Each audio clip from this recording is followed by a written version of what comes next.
Good morning बच्चों, कैसे हैं आप लोग। आई होप आप लोग बहुत अच्छे होंगे। तो चलिए आज की वीडियो शुरू करते हैं। तो आज हमारा जो टॉपिक है बच्चों वो है भारत का भौगोलिक स्थितियां। इससे संबंधित प्रश्न एग्जाम में पूछे जाते हैं, खास करके एग्जाम एनएमएस एग्जाम, एसएससी और रेलवे में। इस चैप्टर में प्रश्न जो आते हैं स्टूडेंट रटने का प्रयास करते हैं और जो डाउट होते हैं उनके रह जाते हैं।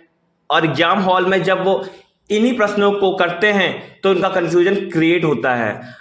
आपका यही कंफ्यूजन को आज हम लोग दूर करेंगे अपनी इस वीडियो के माध्यम से। तो चलिए वीडियो स्टार्ट करते हैं। पूरे विश्व में 7 महाद्वीप है। एशिया महाद्वीप, अफ्रीका महाद्वीप, यूरोप, उत्तरी अमेरिका, दक्षिण अमेरिका, ऑस्ट्रेलिया, अंटार्कटिका। और भारत जो है एशिया महाद्वीप के दक्षिण की तरफ स्थित है बच्चों। देखिए एशिया में, ये एशिया का पूरा दिख रहा है। एशिया के देखिए सब नीचे देखिए भारत है, तो वो दक्षिण में है। ठीक है, तो क्वेश्चन ये पूछ सकता है भारत जो है एशिया के कहां पर स्थित है, तो दक्षिण में स्थित है। ठीक है, भारत का क्षेत्रफल आपका 32,87,263 वर्ग किलोमीटर है। भारत उत्तर से दक्षिण की तरफ 3,214 किलोमीटर लंबा और पूर्व से पश्चिम की तरफ 2,933 किलोमीटर चौड़ा है। भारत का क्षेत्रफल विश्व के स्थलीय भाग का 2.4% है। विश्व में भारत क्षेत्रफल की दृष्टि से 7वां और जनसंख्या की दृष्टि से दूसरा स्थान में आता है बच्चों। ठीक है, अब देखिएगा यहां पर मैं बताना चाह रहा हूं आपको कि विश्व में, ये विश्व का मैप है। ठीक है, मेरी आर्ट इतनी अच्छी नहीं है लेकिन आपको समझाने के लिए मैंने इस तरह का बनाया है। तो इसमें क्या पूछ रखा है, विश्व में भारत 7वां सबसे बड़ा है क्षेत्रफल की दृष्टि से। तो देखिए सबसे पहला कौन सा है बच्चों, रूस। ठीक है, इसको याद करने का तरीका देखिए, मैप से ही आपको ज्योग्राफी को देखना है। ठीक है, तभी आप अच्छी पकड़ बना पाएंगे ज्योग्राफी में। देखिए वर्ल्ड मैप को आप खोल लीजिएगा, या नहीं होता है तो आप गूगल में सर्च मारिएगा वर्ल्ड मैप, तो उसमें दिखेगा। तो यहां पर मैं आपको एक थोड़ा सा समझाने की कोशिश कर रहा हूं कैसे आपको याद करना है। तो देखिएगा जो सबसे बड़ा क्षेत्रफल की दृष्टि से सबसे बड़ा देश है वो कौन सा है बच्चों, रूस है। रूस के बाद क्या आता है, सीधा देखिए हम लोग ऐसे जाएंगे, यहां पर क्या आएगा बच्चों, कनाडा। ठीक है, कनाडा के बाद देखिए जस्ट नीचे आ जाएगा, फिर क्या होगा, यूएसए। ठीक है ना, यूएसए के बाद फिर हम लोग सीधा यहां आ जाएंगे, कहां आ जाएंगे, चीन। चीन के बाद जब फिर हम लोग कहां जाएंगे बच्चों, आपका ब्राजील। ब्राजील के बाद कहां जाएंगे बच्चों, ये ऑस्ट्रेलिया। ऑस्ट्रेलिया के बाद क्या आ जाएगा, भारत। तो आई होप आपको ये चीज समझ में आ गई होगी। वैसे आप याद करेंगे तो आपको काफी कंफ्यूजन होगा, और आप इस तरह से याद करेंगे तो आपको बहुत इजी वे में याद हो जाएगा और आपका जो कंफ्यूजन है वो खत्म हो जाएगा। ठीक है, तो क्या समझे, रूस के बाद इधर आइएगा, देखेगा कनाडा आ जाएगा। कनाडा के जस्ट नीचे देखेगा यूएसए। आप मैप खोल लीजिएगा, तो जब एक बार देख लेंगे, जैसे मूवी होती है ना बच्चों, तो देख लिया तो लंबे टाइम तक याद रहता है, वैसे ही आपको मैप के माध्यम से भी पढ़ना है। तो वही चीज बता रहा हूं, रूस के बाद कनाडा, कनाडा के बाद यूएसए, यूएसए के बाद इधर को आ जाएंगे डायरेक्ट, इधर को फिर चीन, चीन के फिर ब्राजील, ब्राजील के बाद ऑस्ट्रेलिया, फिर भारत। देखिए 1 2 3 4 5 6 7, तो भारत का कौन सा स्थान है बच्चों, 7वां। आई होप आपको ये चीज समझ में आ गई होगी। चलिए, भारत में 82.5 डिग्री पूर्व देशांतर का उपयोग समय निर्धारण करने के लिए किया जाता है। भारत का मानक समय इलाहाबाद के निकट मिर्जापुर से गुजरने वाली 82.5 डिग्री पूर्व देशांतर रेखा को माना गया है, जो ग्रीनविच समय से 5.5 घंटे आगे है बच्चों। मैंने ऑलरेडी इसमें वीडियो बना दी थी आपकी देशांतर की, जिन लोगों ने नहीं देखी है प्लीज पहले उस वीडियो को जाके देखिएगा। ठीक है, ये जो देशांतर जो रेखा होती है ये समय निर्धारण के लिए होती है बच्चों। तो भारत का मानक समय जो है इलाहाबाद के निकट मिर्जापुर को माना गया है। ठीक है, और ये जो है आपका ग्रीनविच समय से 5.5 घंटे आगे है। 82.5 डिग्री पूर्व देशांतर भारत के 5 राज्यों से होकर गुजरती बच्चों। तो कौन कौन से वो 5 राज्य है, उत्तर प्रदेश, मध्य प्रदेश, छत्तीसगढ़, उड़ीसा और आंध्र प्रदेश। तो इसको आप अपनी आंखों में बसा लीजिए, क्योंकि देखिएगा मैप के माध्यम से आप जब देखेंगे तो आपको ये आसानी से याद हो जाएगा। तो ये आपका 82.5 डिग्री पूर्व देशांतर जो है 5 राज्यों से होकर गुजरती है। देखिए भूमध्य रेखा के उत्तर में जो कर्क रेखा है बच्चों, ठीक है, मैंने ऑलरेडी बता रखा था भूमध्य रेखा के ऊपर कर्क रेखा होती है और दक्षिण में क्या होती है, मकर रेखा होती है। ठीक है, तो ये भूमध्य रेखा के जो ऊपर जो कर्क रेखा है, ये कर्क रेखा भारत के जो है 8 राज्यों से होकर गुजरती है। तो इन राज्यों को याद करना नहीं, आपको समझना है इस मैप के माध्यम से। तो देखिएगा, आपका सबसे पहले क्या आ रहा है, गुजरात आता है, फिर राजस्थान, फिर उसके बाद क्या आ रहा है, मध्य प्रदेश, तो यहीं से होके जा रही है, फिर छत्तीसगढ़, फिर झारखंड आ रहा है, फिर पश्चिम बंगाल, फिर त्रिपुरा, फिर मिजोरम आता है। ठीक है, तो इसको आप एक बार पिक्चर अपने माइंड में बैठा दीजिएगा, तो जो कभी भी इस टाइप के सवाल आएंगे तो आप उसको आसानी से कर पाएंगे। चलिए, भारत का उत्तरी जो है, उत्तर की जो सीमा है उसमें जो है केंद्र शासित प्रदेश है, वो कौन सा है, लद्दाख है। पहले ये जम्मू कश्मीर था बच्चों, ठीक है, अब ये केंद्र शासित प्रदेश हो गया है, तो अभी ये लद्दाख है। भारत के दक्षिण का अंतिम राज्य कौन सा है बच्चों, तमिलनाडु। ठीक है, भारत की पूर्व जो दिशा है वहां पर जो अंतिम राज्य है तो वो कौन सा है, अरुणाचल प्रदेश है। और पश्चिम में कौन सा है ऐसा अंतिम राज्य, वो गुजरात है। ठीक है, ये तो राज्यों की बात हो गई। अब हम लोग आपका एंड पॉइंट, अंतिम बिंदु को समझेंगे बच्चों। यहां से एग्जाम में काफी क्वेश्चन पूछता है। आपका जो एंड पॉइंट है उत्तर का, वो है इंदिरा कॉल के नाम से जाना जाता है। ठीक है, और दक्षिण का जो आपका जो एंड पॉइंट है, जो आपका अंडमान निकोबार में, ठीक है, वो है आपका इंदिरा पॉइंट। और पश्चिम में आपका जो है, जो आपका अंतिम बिंदु है, वो गुजरात में है। ये आपका सर्किट के नाम से जाना जाता है। ये गुहार मोती के पास स्थित है।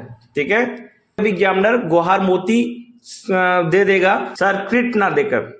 पूर्व में जो आपका अंतिम बिंदु रहेगा वो अरुणाचल प्रदेश में स्थित है, जिसको हम बालांगू या किबिथु के नाम से जानते हैं। आपको ऑप्शन में या बालांगू दे देगा या किबिथु दे देगा, तो आपको देखना होगा इन दोनों में से कोई एक होगा। ठीक है, तो आप इसको इजी वे में मार पाएंगे। पॉइंट, हमारा भारत तीन ओर से जलीय क्षेत्र से घिरा हुआ है, अरब सागर, बंगाल की खाड़ी, हिंद महासागर। ठीक है बच्चों, देखिए अरब सागर कहां पर आपका, ये आपका पश्चिम में हो जाएगा, और बंगाल की खाड़ी पूरब की ओर दिख रही है, और हिंद महासागर आपको देखिए दक्षिण में है। ठीक है, ज्योग्राफी में एक वर्ड यूज होता है प्रायद्वीप।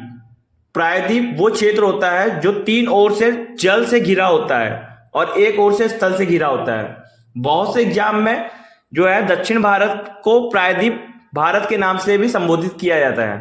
ठीक है, तो इसमें बच्चे काफी कंफ्यूजन हो जाते हैं कि प्रायद्वीपीय भारत क्या है। तो प्रायद्वीपीय भारत जब भी बोलेगा एग्जामिनर, तो आपको समझ लीजिएगा दक्षिण की बात कर रहा है। ठीक है, क्योंकि आपका ये भारत जो है तीन ओर से पानी से घिरा है। ठीक है, और एक और स्थल से घिरा हुआ है। ठीक है, मतलब जमीन से घिरा हुआ है, तो ये प्रायद्वीपीय भारत हो जाता है। जो गुजरात से लेकर ये पश्चिम बंगाल तक देखिए पूरा हिस्सा दिख रहा है, तो ये आपका प्रायद्वीपीय भारत में आएगा। ठीक है, तो भारत का दक्षिणी हिस्सा एक प्रायद्वीपीय भारत है। ठीक है, विंध्याचल श्रेणी है, ये देखिए भारत को उत्तर और दक्षिण में डिवाइड करने वाली श्रेणी है।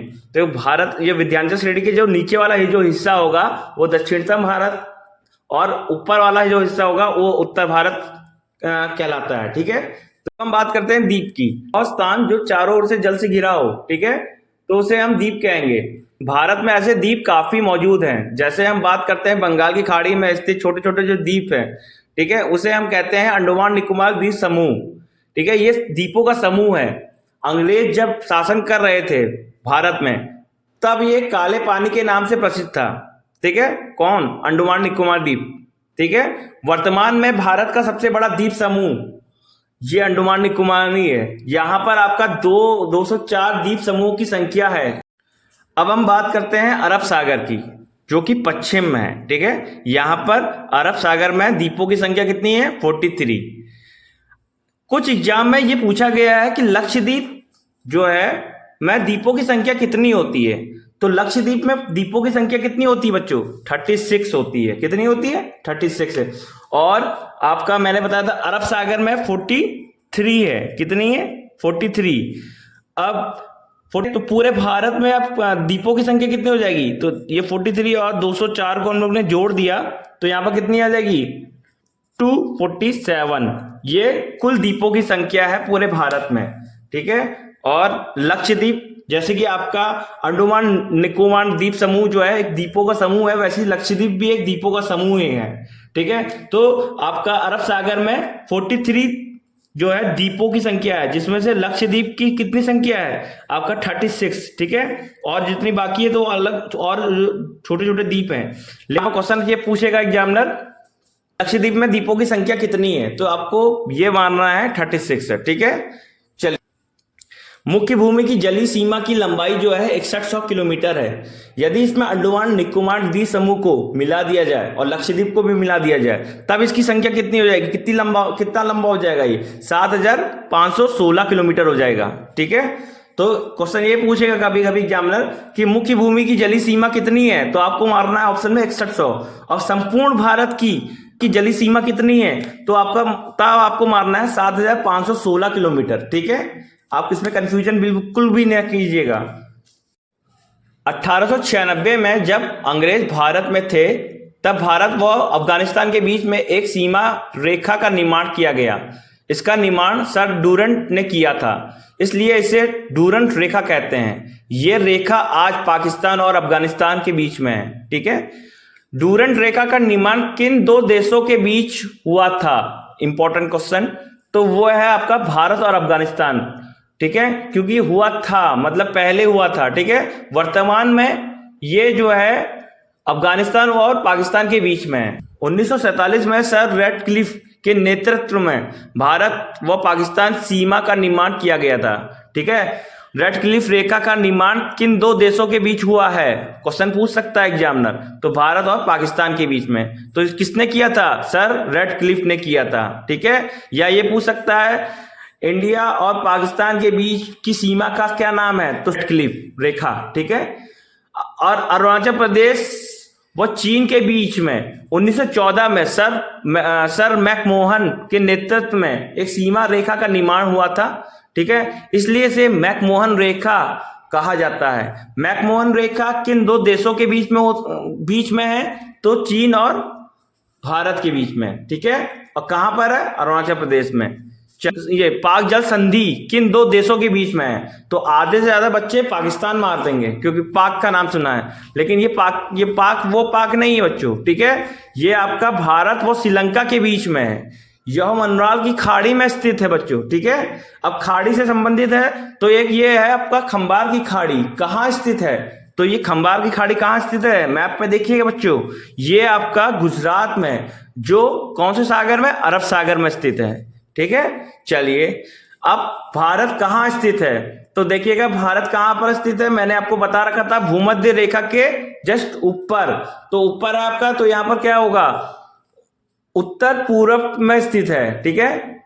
चलिए, ये भारत की स्थिति को दिखा रहा है। भारत के 7 सीमांत देश पाकिस्तान, अफगानिस्तान, चीन, नेपाल, भूटान, बांग्लादेश, म्यांमार है, ठीक है। ये सीमांत देश है, तो ये 7 पड़ोसी देश भी है, ठीक है। इससे अपनी सीमा को साझा करता है भारत।